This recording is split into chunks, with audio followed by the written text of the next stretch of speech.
I decided to do a video on how I make my YouTube intro using just Canva, Keynote, and iMovie. It seems like a lot, but it's definitely doable when you don't have like a graphic designer or anyone to make this for you. I feel like it gets the job done. So I'm going to show you how I made the intro that you just saw at the beginning of my video. So to start off, just a quick background. Like I said, I use Canva for this. I do pay for the pro version of Canva. I didn't start paying for the pro version up until earlier this year. There's a lot of advantages to it, but you can definitely make do with just the free version. So with the pro version, there's just like extra fonts and graphics that you can have access to, and then the feature to remove the background of images is also included. That's the main reason why I decided to pay for it, because I was just tired of Googling sites to remove the background off of my photos. So I use Canva to make all the elements of my intro, and then from there I download it and then I upload it to Keynote. So basically I lay out my intro on Canva, like the visuals of it, the graphics, and then I download everything, all the elements individually, so that once I upload it to Keynote, each element that I want to have its own transition can have its own transition, rather than me uploading the entire graphic for my intro and then taking it to Keynote, and then it's just like one transition that I can only apply. So that's another thing that it kind of seems like a lot of work, but it's really not. And then I only use iMovie just to add the music over the intro. So right now we're looking at the homepage of Canva. Once you sign in, this is what it's gonna look like. I'm not gonna explain too much on all the stuff that's going on the bottom over here, but yeah. So we're just gonna click on the top right corner that says create a design. So here you'll see that Canva gives you a bunch of presets on dimensions for whatever project it is you want to work on. I'm gonna go ahead and click presentation, and the dimensions for this is 1920 by 1080 pixels, and this is going to be the same size as my Keynote screen, same size as my iMovie screen. So from here it takes you to this blank template, and on the left side you're going to see all the tabs that you're going to work with. Honestly, when I use Canva, aside from like intros, like also just for graphics, I pretty much only use uploads, elements, text, and that's it. I know that I want to keep my background white, but let's say you wanted to change the background of the overall intro. So you're just gonna click on the template, the white screen, and on this upper left corner you're gonna see background color. So they have some default colors here, and then you can click on this new color and you can enter a specific color code that you have, or you can just mess around with the scale and figure out whatever color it is that you want. I know that I want to use a picture of myself. So I'm gonna go ahead and select this photo that I uploaded from my computer. I literally just dragged one file from my Finder window on my laptop, and then I dragged it and I dropped it onto Canva, and it just uploads itself. And like I said, with the pro version of Canva, you can remove backgrounds of photos. So if you're not gonna pay for the Canva version, you can just skip this part and go ahead to Google and find a side site to remove the background. But for this one, I'm going to keep the photo selected, and I'm gonna press effects and background remover. So once you hit background remover, Canva works its magic and it removes the background. So this is what I'm left with right here. I know that I want to keep this photo here, so I'm going to be doing a lot of work on this template. So what I'm going to do is select this photo, and I'm going to hit this lock symbol here, so that if anything goes over that picture, like if I want to place like a shape or something on top of that photo and I need to resize the photo or select the photo, I won't affect this photo of me. Like it won't move it, it won't shift it, because it's locked in place. My most used tab is my elements tab. Here is where you find shapes, frames, GIFs, lines, literally everything. So I'm just gonna search up paint stroke, so I can figure out which paint stroke it is that I want to use. This one, yeah. So this is the one on my intro. So I just clicked the paint stroke that I wanted, and you'll see on the top left corner here, you can change the color of the paint stroke as well. Usually the elements that you choose to use on Canva, they let you choose whatever colors it is that you want to use. Even if there's multiple colors in it, a lot of them let you select what colors for each, I guess, part of the image. But in this case, I'm going to keep it black, and I'm going to go ahead and add in the name of my YouTube channel. So I'm going to click on text, and to be honest, you could choose any one of these because you're going to end up resizing it and changing the font and everything. I just go ahead with the middle one, and I'm going to type out my YouTube name. So here it goes, and the font that I want to use. So like I said, with the Pro version, you have access to more fonts. The ones with the crown here on the right side means that you can use that one. That's a font that comes with the Pro version of Canva.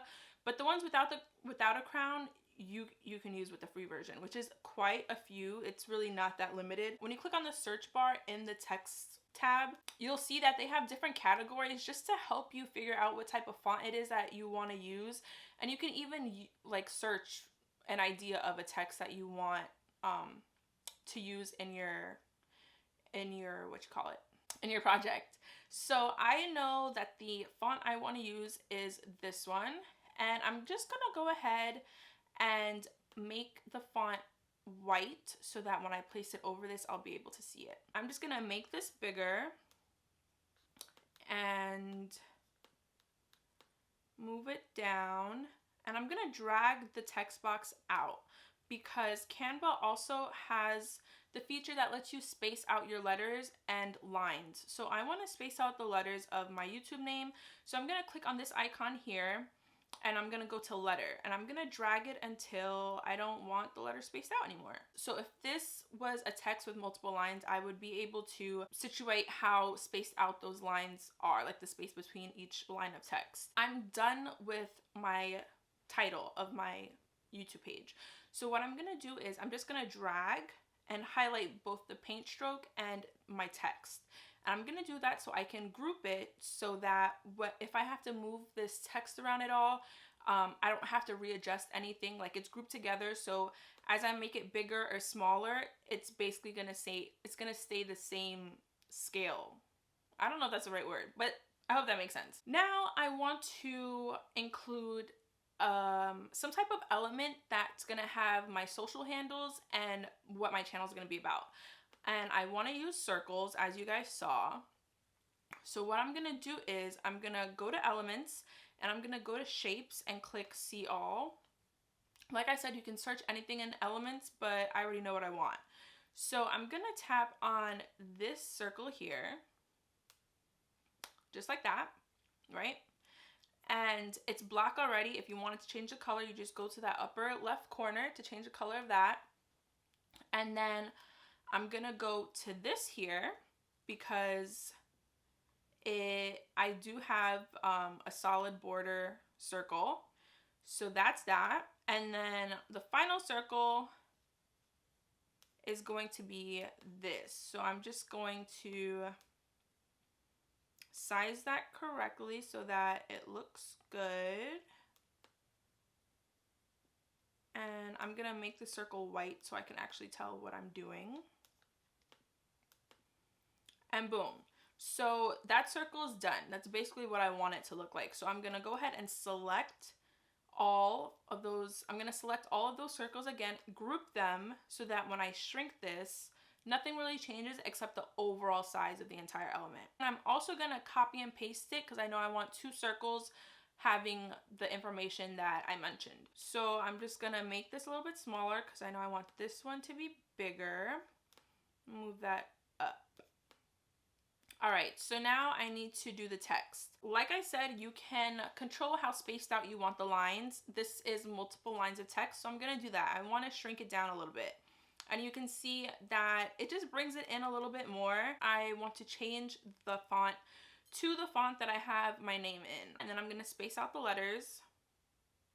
And boom, that text is done. So now I wanna do my socials in this.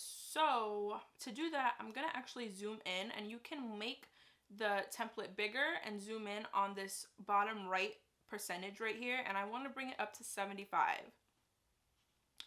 So I'm gonna go to Elements, and I know that the social handles that I want to include are just Instagram and Twitter. So I'm gonna search Instagram so that I can get a logo for this. So like I said, with the pro version, you have access to some graphics that you won't have access to the free version. But here's an example of it being relatively the same. So this here is the free version of an Instagram icon, and this is the pro version. The difference is that the pro version is thicker, so I'm just gonna use the free version. I'm gonna shrink it down. Now this Twitter logo, again, it's the free version. There's a paid version that looks literally the same. I'm just gonna copy this text to make my life a little bit easier. And I'm gonna type in my handles. I'm gonna place it right there. I'm gonna make sure it's lined up in the middle. I use the dotted lines as a guide. I kind of wanna rotate this circle a little bit. And as you can see, Canva shows you the degree of how much it is rotated, just in case you want a certain, like a precise number. That helps, so you can make sure things are straight. I just want to group this all together so that if I have to move it around, everything moves around together. So you can't group anything that's grouped within something else. So if the text was one group and the circle was one group, you have to ungroup everything and then group it all together. So I know that I want a bar on the bottom of the screen. So I'm gonna go back to Elements again, and I'm gonna select the square. Now, with some of the images or some of the shapes, you can adjust the size like this from the corners, or you can actually make it as tall or wide as you want it to be. So that's what I'm gonna use the square option for. So you see how this circle is kind of in the way. I'm gonna move it up, and you see how having it grouped just makes my life easier. Yeah, I'm gonna select the bar and change the color. With Canva, you can also layer things. So as you can see, this bar is cutting across me, the photo of me, and I wanna move this bar to the back. So you're gonna have your object selected that you want to adjust the layer of it, and you're gonna click on position.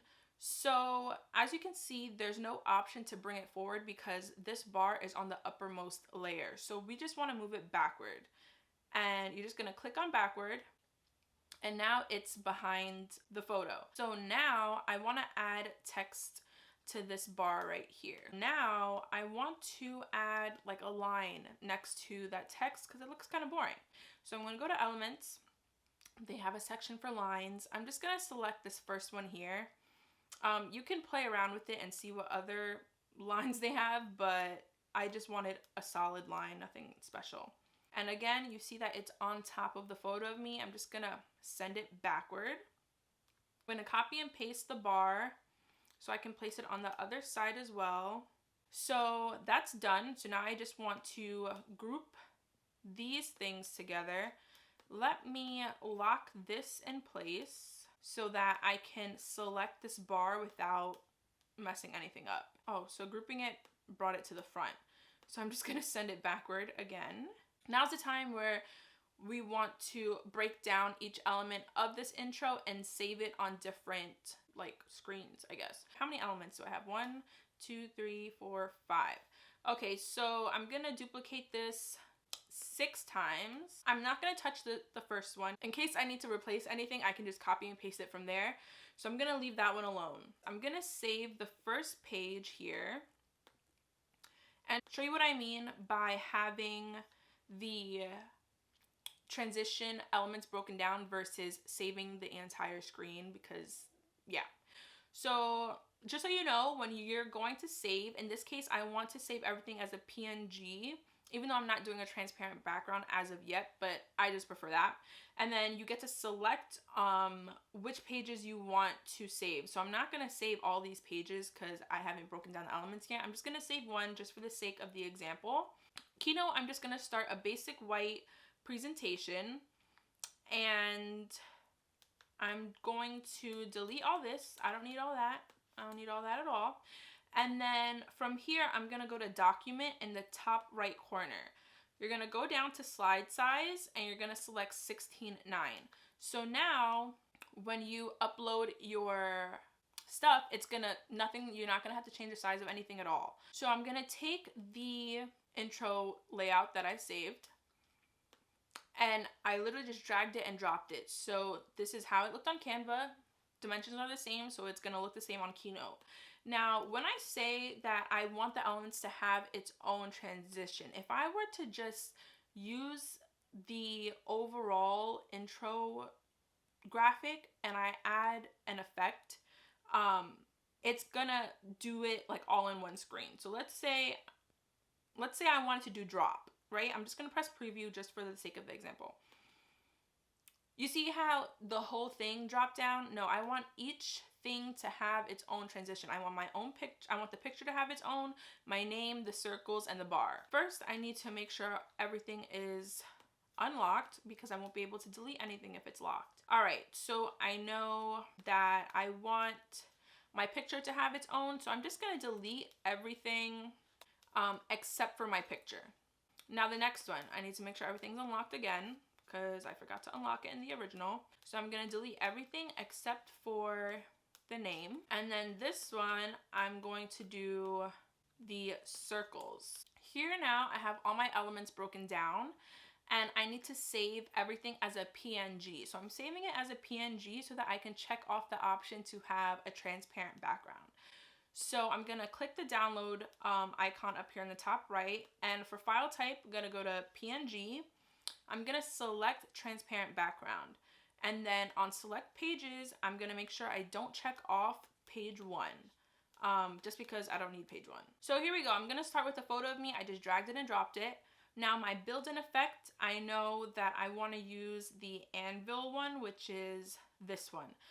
With Keynote, they have plenty of transitions. You just have to go through and see whatever it is you like. When you select a transition, you have the option of how long you want it to take. So if I were to increase the time of this transition, it'll take more time to plop down, if that makes sense. If I decrease the time, then the picture of me would fall quicker. That's basically how it goes. Now I know for my name, I want to have it move in. Yeah, I think I had it skid. So I'm gonna select skid, and boom, that's that. Now I want to adjust the timing and the order. So I want my picture and my name to come in at the same time. So you don't have to do anything with the first item. You're just gonna start with the second item. So I'm gonna start with my name. So build 2 is the name of my YouTube channel. Now from here, you have the option of putting when you want it to start. It doesn't so much matter that it says on click, because it's gonna show us a video, so it's not really a presentation. There's gonna be no clicking. But like I said, I want it to come in with the photo of me, so I'm just gonna select with build 1. Okay, and here you can put delay if I wanted to wait some time, but I don't want it to wait some time. So this is what it would look like. Okay, now moving on to the next build, which is the first circle. I'm gonna put after build 2 because I don't want it to come in at the same time as my first 2 things. And I want it to have a delay of 0.2 seconds. And then the fourth build, which is the second circle, I'm going to have it after build 3 and same delay. So we're gonna see how this is looking so far.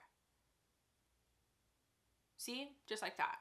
And then the bar is gonna come in after build 4, and that's also gonna wait 0.2 seconds. So this is what it's looking like so far. Boom, just like that. So now I need to build everything out. I made sure to select the photo of me, and I'm gonna switch to build out on this top right corner. And I want the closing of my intro, all of them to have the same thing. So I know that I want it to have crumble. So I'm just gonna select crumble, and then I'm gonna do that for every single build that I have. So the circle and the bar and all that. So now I need to adjust the timing of everything so that everything crumbles at the same time.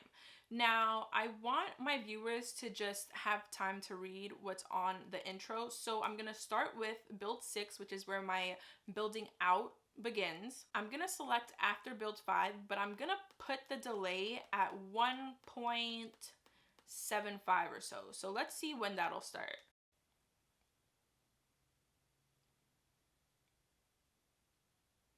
All right, so that's how long it took from when the bar went up to when my picture crumbled, that's the 1.75 seconds. So everything after that, I'm just simply gonna click with build whatever's before it. So let's watch how this is going.